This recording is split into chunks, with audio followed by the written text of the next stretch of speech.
Hello दोस्तों, आप सभी का स्वागत है आपके अपने YouTube चैनल जीके जीएस मस्ती 2.0 पर। मैं पुरुषोत्तम कुमार आप सभी लोगों का स्वागत करता हूं।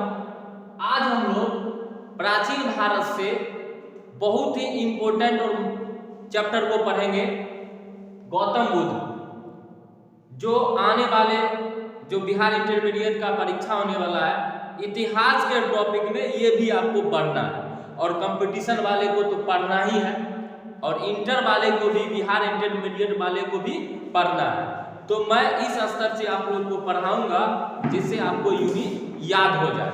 इससे बहुत सारा क्वेश्चन आपको पूछा जाता है। तो चलिए शुरुआत करते हैं।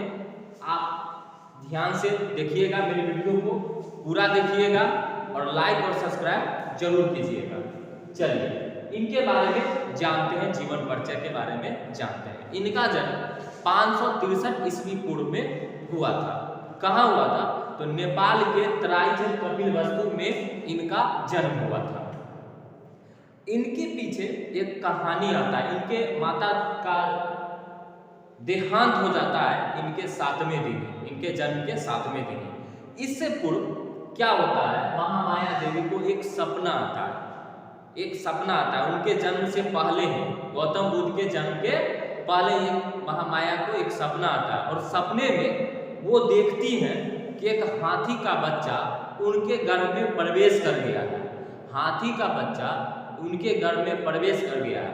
कमल के फूल पे वो जन्म लिया है। कमल के फूल पे वो जन्म लिया है और शेर के साथ खेल कूद कर बड़ा हुआ है। शेर के साथ खेल कूद कर बड़ा हुआ और घोड़ा पे चढ़कर वो चला गया। तो ये सपना जो महामाया देखी तो वो सुद्धोधन को बताए। सुद्धोधन को बताए तो अगले दिन ही एक ब्राह्मण को बुलाया गया, अदिति ब्राह्मण को बुलाया गया और उनको ये सब बात बताया गया। तो उन्होंने कहा ऐसी कोई बात नहीं है, घबराने की बात नहीं है।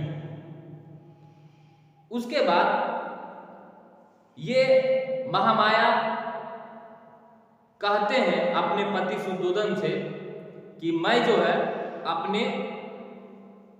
मैं अपने बेटे का जन्म जो है अपने मायके में ही देंगे। अपने बेटे का जन्म यानी घर में जो बच्चा है, मेरा जो बच्चा है वो हम अपने घर यानी मायके में ही जन्म देंगे।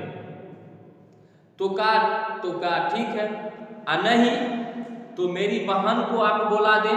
बहन का नाम जान लीजिएगा, क्या नाम था? यही प्रजापति गौतमी। तो उनको बुला दीजिए, नहीं तो हमें वहां पहुंचा दीजिए। तो क्या होता है कि जाने के क्रम में, रास्ते में जाने क्रम में इनका बहुत ज्यादा जोर से तबीयत खराब हो जाता है।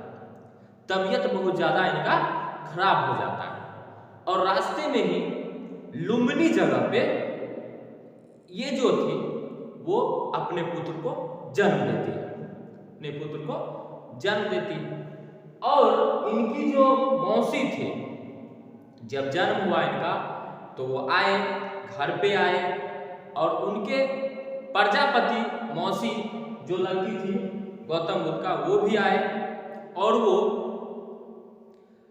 पहुंचे। उसके बाद क्या होता है, जब गौतम बुद्ध का जन्म होता है तो उनका जो है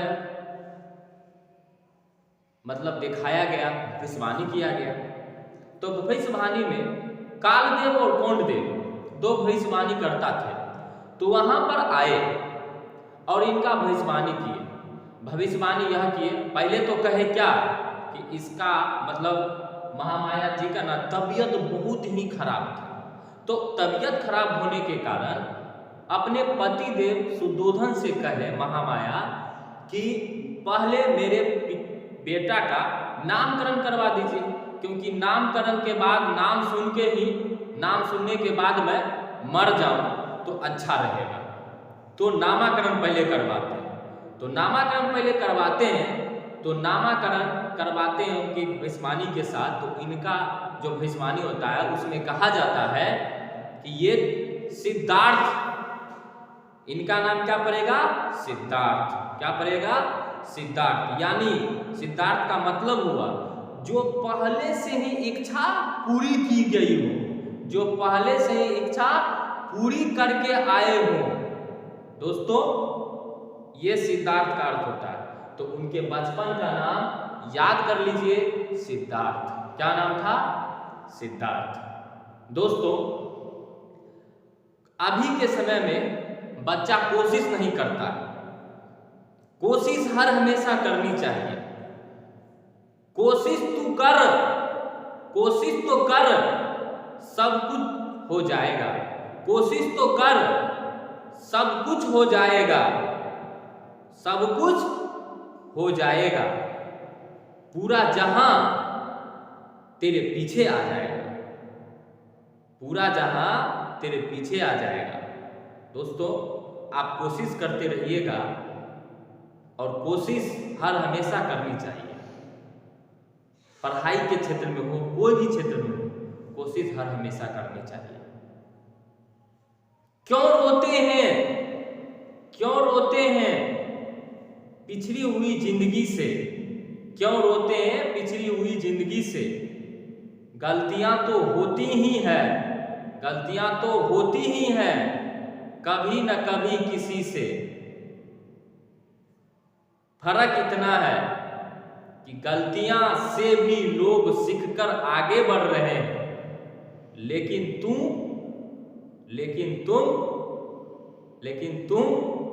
गलतियों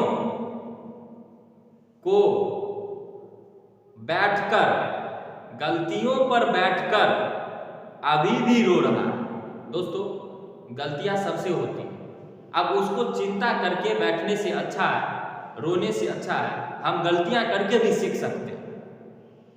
चलिए दोस्तों आगे बढ़ते हैं। तो उनका नामकरण हो गया सिद्धार्थ। सिद्धार्थ का मैंने अर्थ बताया आपको, जिसकी इच्छाएं पूरी की गई हो। तो इनका नामकरण हो गया। उसके बाद भविष्यवाणी में इनका कहा, इनको मतलब इनका भविष्यवाणी किया गया ना, तो इनका भविष्यवाणी में बताया गया कि या तो एक बड़ा यह राजा बनेगा और नहीं तो एक बहुत बड़ा सन्यासी बनेगा। दो ही चीज है भविष्यवाणी में। अब भाई राजा कैसे बनेगा और सन्यासी कैसे बनेगा?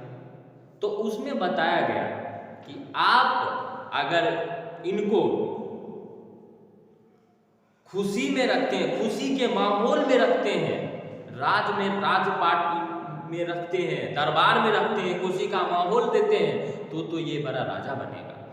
नहीं तो बाहरी सांसारिक रूप में यह जाएंगे, सांसारिक यानी संसार के दुखों के रूप में जानेंगे, तो यह बहुत बड़ा सन्यासी बनेगा। दोस्तों पहले ही हो गया था यह, और सही में, क्योंकि गौतम बुद्ध, सिद्धार्थ जो थे वो बचपन से ही एक अलग स्वभाव के थे और उनको एक हर हमेशा सोच रहती थी कि सेवा करें, सेवा का भाव दें, सेवा करें, लोगों को दुख दूर करें, ये हर हमेशा उनकी भावना रहती थी। और ऐसा ही हुआ।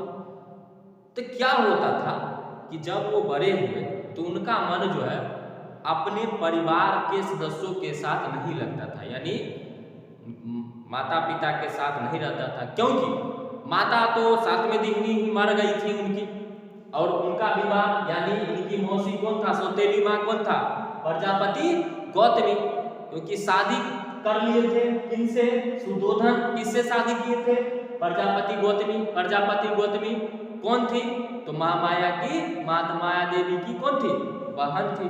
क्योंकि महामाया देवी की मृत्यु हो गई थी गौतम बुद्ध के जन्म के 7वें दिन। जब 7वें दिन मृत्यु हो गया, उसके बाद किसके साथ शादी हुआ सुदोधन का, तो प्रजापति गौतमी के साथ इनका क्या हुआ, विवाह हुआ, और इनकी गौतम बुद्ध का मौसी हो गया कौन, प्रजापति। चलिए यहाँ हो गया। तो उनका मन बिल्कुल नहीं लग रहा था गौतम बुद्ध का। जम्बू वृक्ष के नीचे वो जाके और बैठते थे, कभी इधर कभी उधर, सोच में हर हमेशा वो रहते थे जम्बू वृक्ष के नीचे। तो उनके पिताजी सुदोधन के दिमाग में आया कि मेरा पुत्र को क्या हो गया, मेरे पुत्र को क्या हो गया, पता नहीं इसको क्या हो गया, कभी इधर कभी उधर, उसका मन जो है राजपाट में नहीं लग रहा है। तो क्या किया जाए? तो विवाह कर दिया जाए। विवाह करने के बाद कुछ अच्छा हो जाए। तो विवाह करने के लिए उनसे कहा गया कि अब विवाह होना चाहिए। तो उन्होंने विवाह करने से बिल्कुल ही मना कर दिया, बिल्कुल ही मना कर दिया। और उन्होंने कहा कि मैं विवाह नहीं करना चाहता। लेकिन पिता के सामने वो मजबूर थे। स्वयंवर लगा राज दरबार में, बहुत सारी महिलाएं आई, सभी महिलाएं पंक्तिबद्ध खड़ी थी और गौतम बुद्ध सबको देख रहे थे। तो पहले महिला की ओर गए, तो गए, देखे उसको, उनको कह दिए मैं शादी नहीं करना चाहता, मैं शादी नहीं करना चाहता, हमें संसार के दुखों को दूर करना है, हमें संसार के दुखों को दूर करना है। और एक हाथ में जो कंगन था ना, वो कंगन निकाल के और उनको दे दिए। जो पहला लड़की थी शादी में जो आई, मतलब देख सभी लोग आए थे, बहुत सारी लड़कियां थी, स्वयंवर लगा हुआ था। तो पहली लड़की के को उन्होंने क्या दिया? हाथ का कंगन उतार के दे दिया कि तुम आई हो मेरे दरबार में, मैं कंगन दे रहा हूं, लेकिन मैं शादी नहीं करूंगा। इसी तरह सबको कहते गए, सबको कहते। लास्ट में एक यही यशोधरा बस्ती है, जिनका कई नाम है, अम्मा, जम्बा, जम्पा, इन्हीं का नाम है यशोधरा। तो यशोधरा कहती है और गौतम बुद्ध कहते हैं उनसे कि मैं शादी तो नहीं करना चाहता, लेकिन मेरे पास तो कुछ है नहीं तुमको देने के लिए, तुम मांगना क्या चाहती? तो कहा मैं आपका पत्नी बनना चाहती हूं। तो गौतम बुद्ध कहे, अब तो गौतम बुद्ध मजबूरी में पड़ गए कि मेरे पास तो कुछ था ही नहीं, गौतम बुद्ध के पास कुछ था ही नहीं उनको कुछ देने के लिए, यही लड़की थी। तो कहा चलिए ठीक है, मैं शादी कर लूंगा। तो उनका विवाह किसके साथ हुआ बच्चों? यशोधरा के साथ। तो यशोधरा कौन थी? उसकी पत्नी थी, उसकी पत्नी थी। कितने वर्ष की अवस्था में शादी हुआ? 16 वर्ष की अवस्था में शादी हुआ।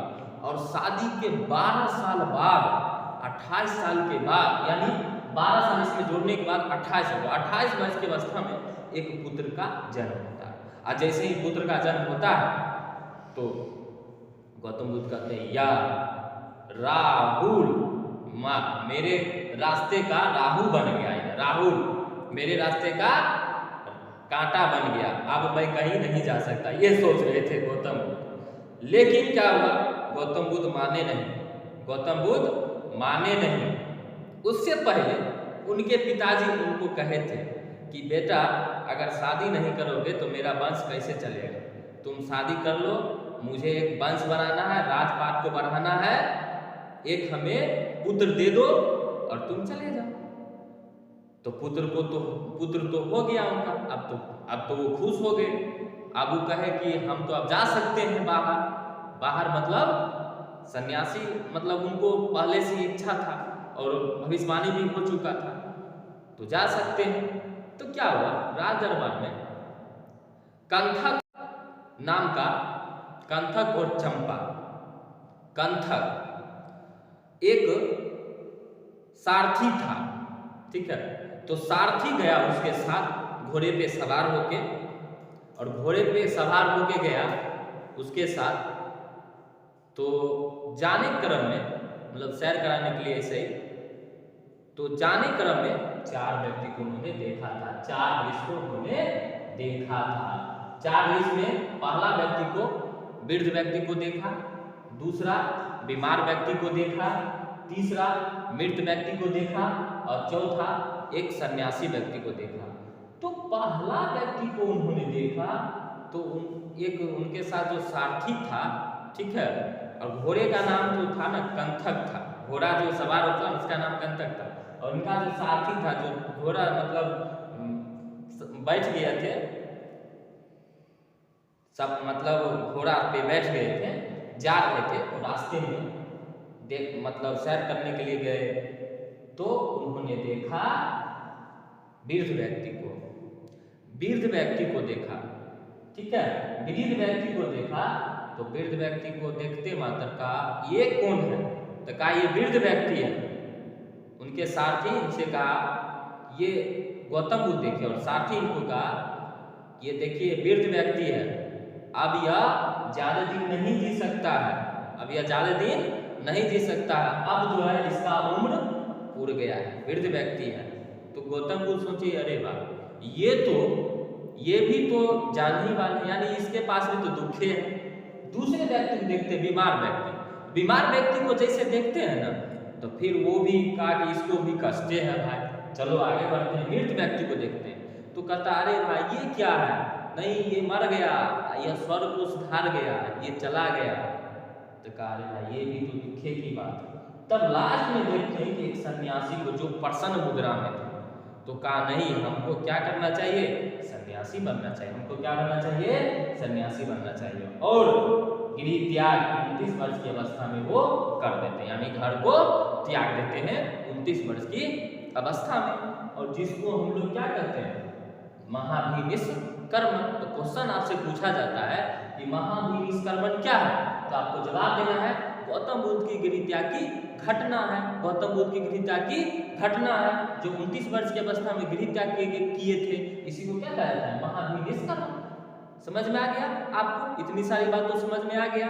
चलिए अब इधर प्रथम गुरु जो इनके बने थे वो अलार कलाम बने थे। प्रथम गुरु कौन बने थे, अलार कलाम बने थे। दोस्तों आप लोगों के लिए मैं मेहनत कर रहा हूं, तो एक लाइक और एक सब्सक्राइब बनता है, और मैं आपसे रिक्वेस्ट करता हूं कि मेरे चैनल से जुड़िए और मेरे चैनल को शेयर कीजिए। मैं अच्छा वीडियो आपके लिए लाऊंगा, और आप लोगों का आशीर्वाद रहेगा तो मैं इससे भी और बेहतर पढ़ाने का काम करूंगा आप लोगों के बीच। आप लोगों के सपोर्ट करने की मुझे आवश्यकता है। आप लोग मुझे सपोर्ट करें, शेयर करें मेरे वीडियो को, और लाइक और सब्सक्राइब जरूर करें। चलिए दोस्तों आगे बढ़ते हैं। प्रथम गुरु कौन थे, अलार। द्वितीय गुरु भी थे रुद्रक रामपुत्र। कौन थे, रुद्रक रामपुत्र। ज्ञान की प्राप्ति जो इनको हुआ, बहुत तपस्या करने के बाद 6 वर्ष के बाद बहुत तपस्या किए, और 35 वर्ष की आयु में इनको ज्ञान की प्राप्ति हुई पीपल वृक्ष के नीचे। और ये क्या कहलाए, बुद्ध कहलाए। क्या कहलाए, बोधत्व कहलाए। बुद्ध भी कहलाए और बोधत्व भी कहा जाता है। तथागत क्या होता है, सत्य है ज्ञान जिसका, सत्य है ज्ञान जिसका, उसको क्या कहता है, तथागत कहा जाता है। और इनका जो प्रिय शिष्य था ना वो आनंद था। कौन था, आनंद। कौन था, आनंद। और प्रथम उपदेश जो दिए थे वो कहाँ दिए थे, सारनाथ में दिए थे। क्वेश्चन आपसे पूछा जाएगा कि गौतम बुद्ध का सबसे पहला उपदेश कहाँ दिया गया, सारनाथ में दिया गया था। ठीक है, आपसे ये भी पूछा जा सकता है किस भाषा में, पाली भाषा। कौन सी भाषा, पाली भाषा। कौन सी भाषा, पाली भाषा। चलिए अब है घटना और प्रतीक, इसके बारे में जाते, इससे क्वेश्चन पूछा जाता है दोस्तों। देखिए जन्म का होता है कमल एवं सन, कमल एवं सन। चलिए ये हो गया आपका प्रतीक चिन्ह, कमल एवं सन। गृह त्याग तो आपको पता है, घोड़ा पे चढ़ के गृह त्याग कर दिए थे, तो गृह त्याग का क्या हो गया, घोड़ा हो गया। ज्ञान पीपल वृक्ष के नीचे, तो इसका प्रतीक चिन्ह क्या हो गया, पीपल हो गया। निर्माण पद चिन्ह यानी स्तूप। चलिए दोस्तों पुनः मैं अगले वीडियो में मैं आप लोग के बीच इसके बाद वाला फिर हम बताएंगे, और फिर हम एक नई कहानी को आपको बताएंगे। तब तक के लिए आप लोग मेरे चैनल को पूरा देखिएगा, और पूरा वीडियो को देखिएगा, पूरा शेयर कीजिएगा, लाइक और सब्सक्राइब जरूर कीजिएगा। जय हिंद दोस्तों।